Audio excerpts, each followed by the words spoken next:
I don't know. Seems crazy. Not complaining. Although I love the month. It is Valentine's Day and Dave's birthday is on the same day. So that's always kind of cool. But it went by fast. I feel like once we get to March, there's no stopping spring, right? It's just bam, here it comes. So hop on. Say hello. Hi, good morning. Happy Monday, guys. I have so much crazy stuff going on. I don't even know what's happening in my life. Good morning. Hi. Hi, Sharon. Good morning, Michelle. Good morning, May.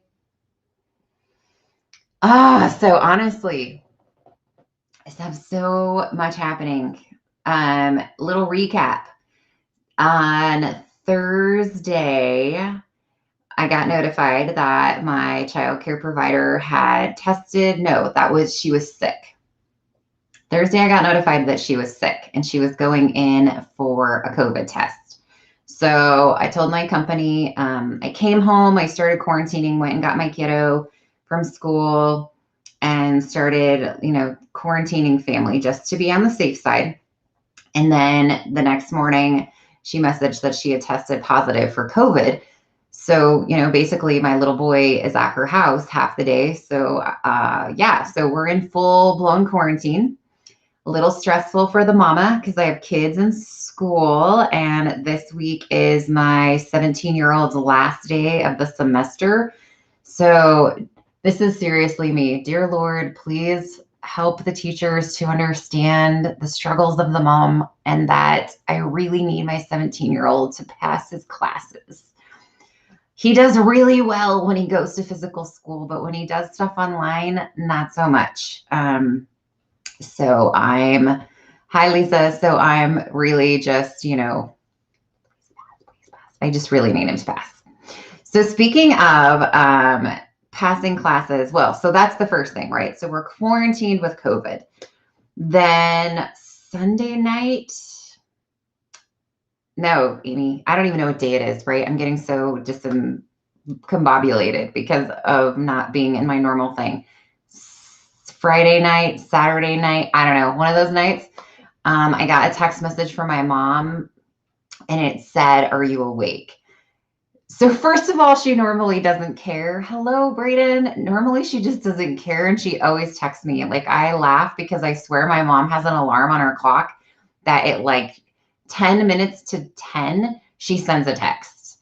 And I like to go to bed early and get up early. So early for me, if I had my way and I didn't have other people in my house, would be I would literally go to bed at 9 every night and get up at 5.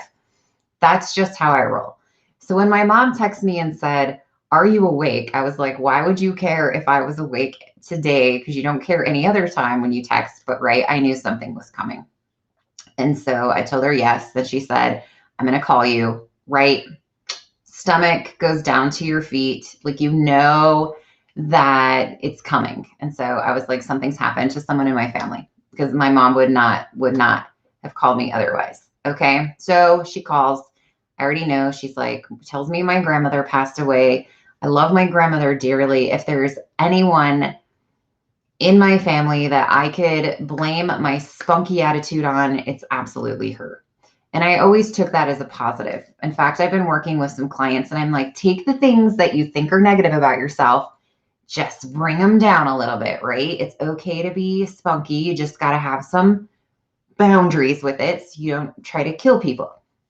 But anyway, I love her dearly. And so that's a whole nother thing. But here's what's tough about that, right? When somebody passes away, what do you want to do? Even me, even though I'm super, super, I love being isolated. I don't really go out in public a lot.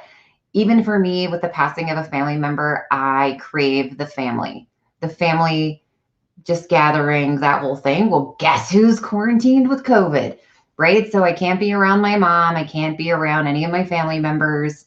Oh, Brayden, I'm so happy. Good. I'm so happy for you. I thought about that last night. Good, good.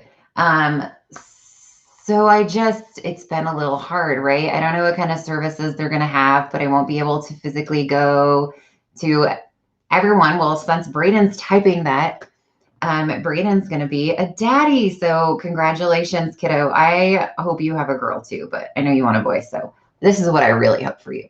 We'll just do the, I hope you have a beautiful, healthy baby. Yes. You were just thinking about your grandma, Harriet. Angela, isn't that weird how sometimes that happens when you're talking to someone and they're like, wait a minute, right? Yeah. So anyways, I know that they're going to do a barbecue, get together, family thing, something in the middle of summer because that's what she wanted, but it does still make it a little hard to not be able to be involved in any of that. So, you know, you do what you can do and you gather yourself together and you go forward. So really is what I want to tell you something today. But anyway, so that's my craziness, right? And you know, because I had posted, I had a fantastic failure of a test that was right before all of this. So right, 3x3s. I feel like this is my third thing, but I actually feel like I might be going on 4 things. But I failed a test. I took a test and I was like totally devastated because I got a 60% on it. I text Dave. I was like, just FYI, this is a failing grade, I'm pretty sure. So I'm not excited about the class. I posted, I talked about this a little bit, but here's where my message of the day comes. I emailed the professor and was like, I have a really big concern. I just took the first test. I feel like I really didn't do well on it. And, you know, part of it, I had to do some self-reflection. I probably didn't study to the extent that I could have. I studied things that I thought were on the test, and he tested on stuff that was not what I thought was going to be on there. So, you know, do my part, right? You can't just sit back and complain about everything. You got to do your part to make things better, to do a change. You can't just be blaming everyone else. But here's where I want to go with this is how much worry did I have? Even though I preach about this all the time, how much worry did I have? How much stress did I have? I was pretty good about it. I probably only really freaked out about it for maybe about an hour. And then I was like, okay, let it go. Like it happened. You can't do anything about it. Move on, take the next test, do it a little different this time. But I reached out to the professor because I wanted to let him know about that. I was concerned about my score that I got on my test. And I tell you this because don't assume things from other people. Don't assume reactions. Don't assume that you think that you know the way they're feeling. Just don't make assumptions. If you really need to know something, the best thing to do, right, is to be open and honest and be careful when we're texting and things like that, because it's really hard to read what people are saying, but don't read into things either. So just be open and honest. So I just let the professor know that I was worried and blah, blah, blah. And so I ended up getting an email back the next day and he said, I don't know what you're talking about. And I was like, okay, literally that's kind of how his email started. He said, you're doing fantastic in my class.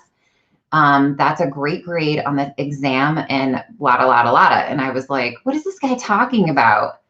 Like I got 27 right out of 40. That's like 60%. I'm like, how is this a fantastic grade?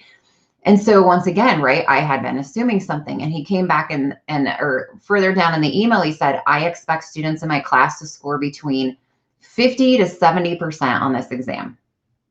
I mean, there is a part of me that's like, that would have been nice to know before I got my grade. He said, this test is set up for you to do between 50 to 70%. So 70% is 100, right? So I got 60. So therefore you can use your little noggins and calculate that out. And he said, do your best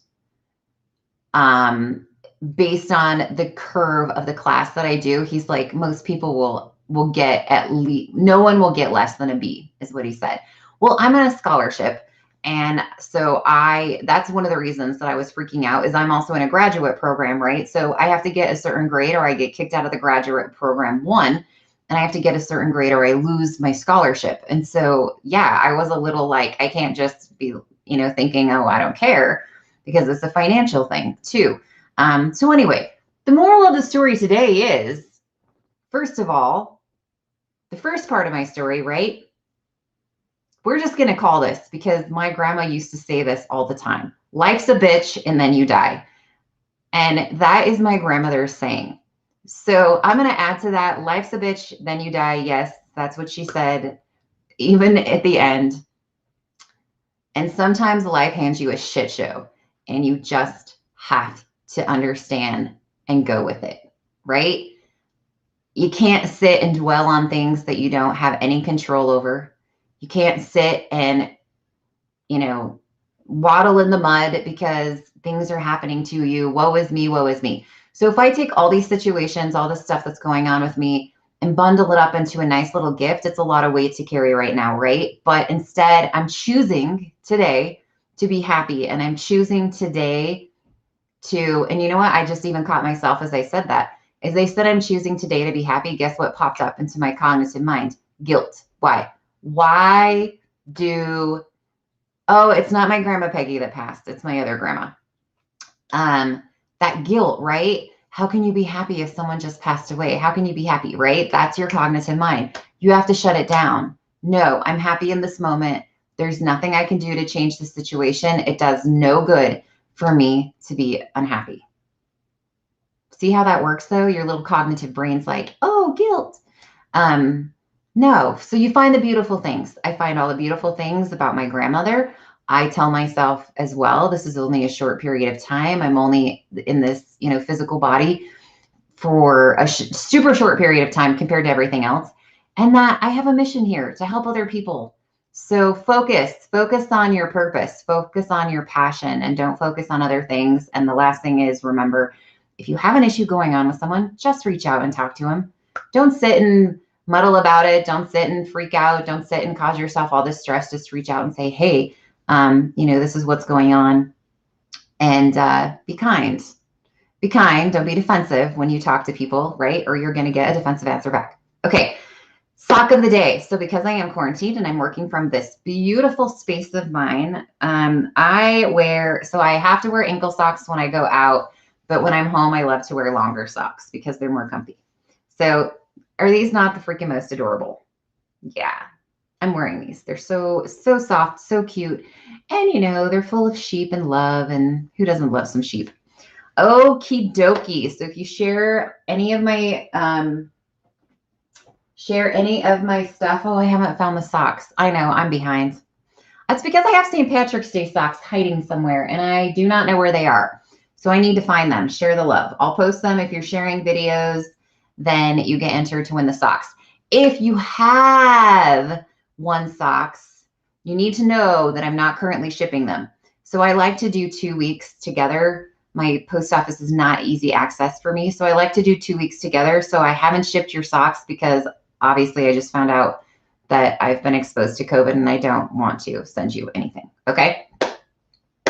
All right. Blessings, guys. I 100% will tell you, I do not know if I will do Monday Soul Deliciousness tonight. I have not yet decided. So I probably am just going to tell you that I'm going to wait until next Monday just because I need a little bit of this time for myself.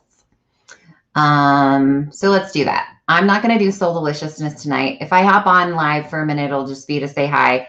But we'll definitely get back on track starting next Monday. So there you go. Have a fantastic